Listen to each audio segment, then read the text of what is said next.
Hello friends, welcome back. Recently আমাদের রাজ্যে CAA নিয়ে একটি বড় ডেভেলপমেন্ট শুরু হয়েছে। এই ডেভেলপমেন্টে বেশ কিছু জায়গায় নতুন করে সিএএ ক্যাম্প শুরু হয়েছে এবং সেই ক্যাম্পে অ্যাপ্লিকেশন নেওয়া শুরু হয়েছে। আপনারা স্ক্রিনেতে একটি ডকুমেন্টস দেখতে পাচ্ছেন।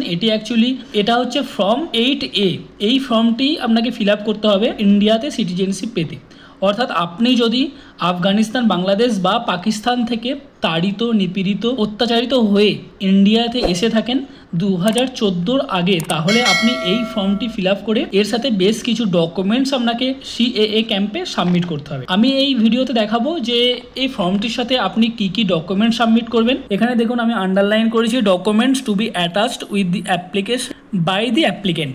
এখানে অ্যাপ্লিকেন্টকে এই সমস্ত ডকুমেন্টস অ্যাটাচ করে অ্যাপ্লিকেশনের সাথে সিএএ ক্যাম্পে জমা দিতে হবে। 1 নম্বর হচ্ছে a copy of any of the documents in schedule 1A। এই শিডিউল 1A-তে কী কী ডকুমেন্টস আছে দেখুন। শিডিউল 1A আমি চলে এসেছি।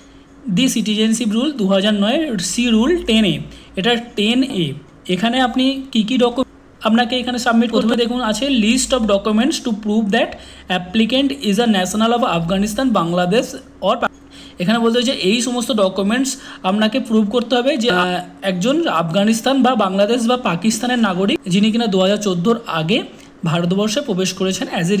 এখানে কী কী ডকুমেন্টস বলেছে, এক হচ্ছে copy of the passport issued. আপনার কাছে যদি আফগানিস্তান বা বাংলাদেশ বা পাকিস্তানে কোনো রকম কোনো পাসপোর্ট ইস্যু করা থাকে তাহলে সেটি আপনি এখানে দেখা। Registration certificate or residential permit issued by this governments.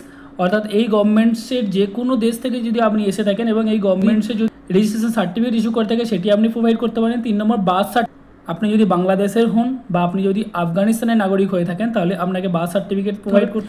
যদি আপনার কাছে কোনো স্কুল সার্টিফিকেট, এডুকেশনাল সার্টিফিকেট বা কোনো ইউনিভার্সিটি সার্টিফিকেট থাকে তাহলে আপনি সেটা প্রোভাইড। তারপরে 5 নম্বরে identity document of any kind issued by government of Afghanistan, Bangladesh আর পাকিস্তান, বাংলাদেশ বা আফগানিস্তান কোনো রকম কোনো ডকুমেন্ট যেটা গভর্নমেন্ট ইস্যু করেছে সেটা আপনি প্রোভাইড করতে পারেন। 6 এনি লাইসেন্স ও সার্টিফিকেট।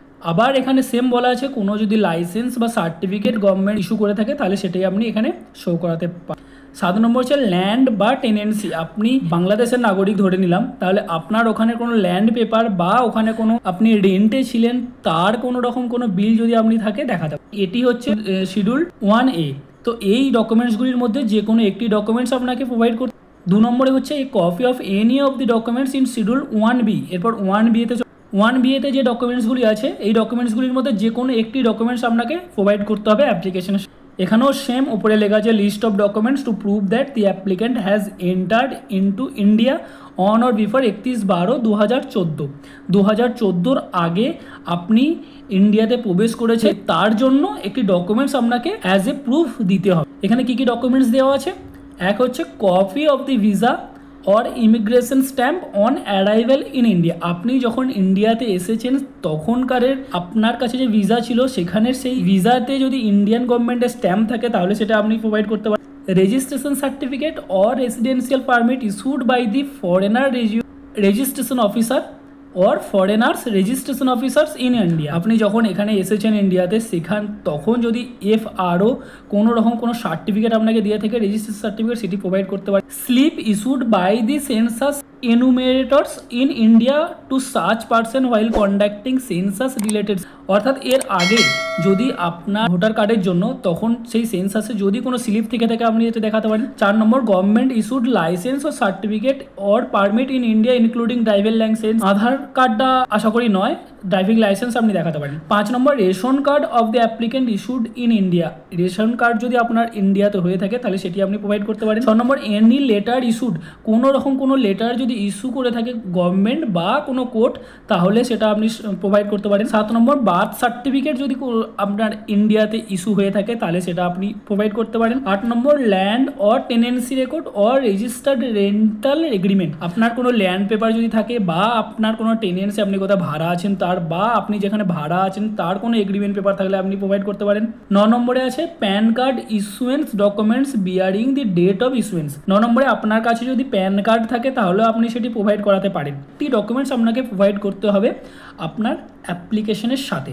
নেক্সট আসি 3 নম্বর an affidavit in format as in schedule 1C।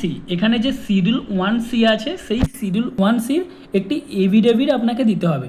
অর্থাৎ শিডিউল 1C-তে যে লেখাটা আছে সেই লেখাটি সেম আপনার নামে একটি এভিডেভিট তৈরি করবেন নোটারি থেকে, সেটি আপনি এই অ্যাপ্লিকেশনের সাথে অ্যাটাচ করবেন। তো চলুন দেখি সেই এভিডেভিটটি কি। এখানে দেখুন লেখা আছে schedule 1C C rule 10A the citizenship rules 2009 specimen of the affidavit to be shown before or attested by the judicial magistrate sign এবং অ্যাটেস্টেড থাকবে। এতে সেম ফরম্যাটে আপনি একটি আপনার নামে এভিডেভিট তৈরি করবেন যেটা ম্যাজিস্ট্রেটের সাইন থাকবে।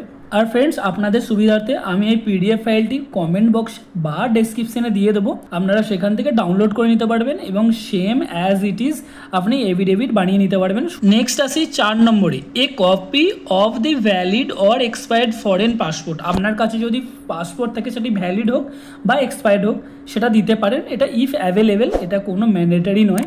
5 নম্বরে আসি, a copy of the valid or expired residential permit. আপনি এর আগে রেসিডেন্সিয়াল যেখানে ছিলেন সেখানের কোনো রকম কোনো ডকুমেন্টস যদি থাকে তো এটাও অপশনাল, আপনি দিতেও পারেন নাও পারেন। 6 নম্বরে আসি, 1 এফিডেভিট ফ্রম সেলফ অ্যাপ্লিকেন্ট, অর্থাৎ আপনি আপনার নামে একটি এফিডেভিট দিতে হবে। সেই এফিডেভিটটি হবে যে আপনি যে সমস্ত ডকুমেন্টস প্রোভাইড করছেন সেগুলো আপনার মতে সব সত্য। And 1 affidavit from an Indian national testifying to the character, অর্থাৎ আপনার ক্যারেক্টারের উদ্দেশ্যে একটি এফিডেভিট আপনাকে দিতে হবে। তো চলুন এই দুটি এফিডেভিটের ফরম্যাট আমি আপনাদেরকে দেখিয়ে দিচ্ছি। এখানে তার মানে 3টি এফিডেভিট হলো, এক হচ্ছে শিডিউল 1C একটা এফিডেভিট, 2 নম্বর হচ্ছে আপনার সেলফ ডিক্লারেশনের একটা এফিডেভিট, আর 3 নম্বর হচ্ছে আপনার ক্যারেক্টার টেস্টিফাইং এর একটি এফিডেভিট।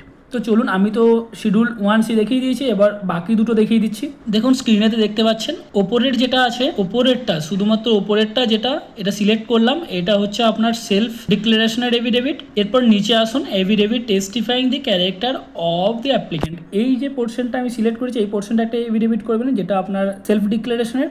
নেক্সট যেটা আমি সিলেক্ট করছি, affidavit testifying the character of the applicant, এই পোর্শনটা হচ্ছে দ্বিতীয় এভিডেভিটটার যেটা আপনার ক্যারেক্টার টেস্টিফাইং করছে। এই এভিডেভিট আপনি নোটারির মাধ্যমে করে নেবেন। তো বন্ধুরা, শেষে কি দাঁড়ালো, আপনার কাছে দুটো, এক হচ্ছে শিডিউল 1 এবং শিডিউল 2, এই দুটোর মধ্যে যে কোনো একটা ডকুমেন্ট, যে কোনো একটা দুটো ডকুমেন্টস প্রয়োজন। আর 3 নম্বর ডকুমেন্টসে কি আছে, টোটাল 3টে এভিডেভিট আপনাকে সাবমিট করতে হবে। আর ফ্রেন্ডস, আপনারা সবাই জানেন আপনি যে হিন্দু বা আপনি যে শিখ, এটা ডিক্লারেশনে কে দেবে না, আপনার যে ক্যাম্প বসেছে ওই ক্যাম্পেতেই একটি কমিউনিটি ইনস্টিটিউশন খোলা হচ্ছে যেখানে আপনি আপনার হিন্দুত্ব সার্টিফিকেট পেয়ে যাবেন। সার্টিফিকেটের ফরম্যাটটি আপনি সামনে দেখতে পাচ্ছেন, ঠিক এই ফরম্যাটে আপনাকে একটা করে সার্টিফিকেট দেওয়া হবে। এখানের কোনো রকম কোনো রাষ্ট্রীয় সংঘ, RSS হতে পারে বা মাতুয়া কমিউনিটির কোনো রাষ্ট্রীয় সংঘ হতে পারে, তো তারা এই সার্টিফিকেটটি প্রোভাইড করবে আপনাকে। তো ফ্রেন্ডস, নেক্সট আসি, এই ক্যাম্পগুলি কোথায় কোথায় বসেছে। স্ক্রিনেতে আপনারা দেখতে পাচ্ছেন এই নিউজটি আমি টাইমস অফ ইন্ডিয়া থেকে নিয়েছি, যেটি 15 তারিখে পাবলিশ হয়েছে। এখানে কি বলছে না, পশ্চিমবঙ্গে বেশ কয়েকটি জায়গায় ক্যাম্প খোলা হয়েছে যেখানে সিটিজেনশিপ সার্টিফিকেট দেওয়া হচ্ছে এবং তার সাথে সাথে কমিউনিটি সার্টিফিকেটও দেওয়া হচ্ছে। এই কমিউনিটি সার্টিফিকেটটি কারা দিচ্ছে না, মাতুয়া সংঘের যারা আছে তারা দিচ্ছে। লোকেশনগুলো হচ্ছে বাগদা, শান্তিপুর, ঠাকুরনগর, জগদ্দল, আলিপুরদুয়ারের কোনো একটা জায়গায় এবং বনগাঁর বেশ কয়েকটি জায়গায়। আর একটা মেসেজ, আপনার যদি কোনো জায়গায় কোনো রকম কোনো কনফিউশন হয় বা যদি কোনো কোয়েরি থাকে আপনি কমেন্ট করবেন, আমি যথাযথ উত্তর দেবো। অ্যান্ড এ স্মল রিকোয়েস্ট, আপনি যদি আমার এই চ্যানেলে নতুন হয়ে থাকেন তাহলে অবশ্যই চ্যানেলটিকে সাবস্ক্রাইব করবেন এবং পাশে থাকা বেল আইকনটি প্রেস করবেন।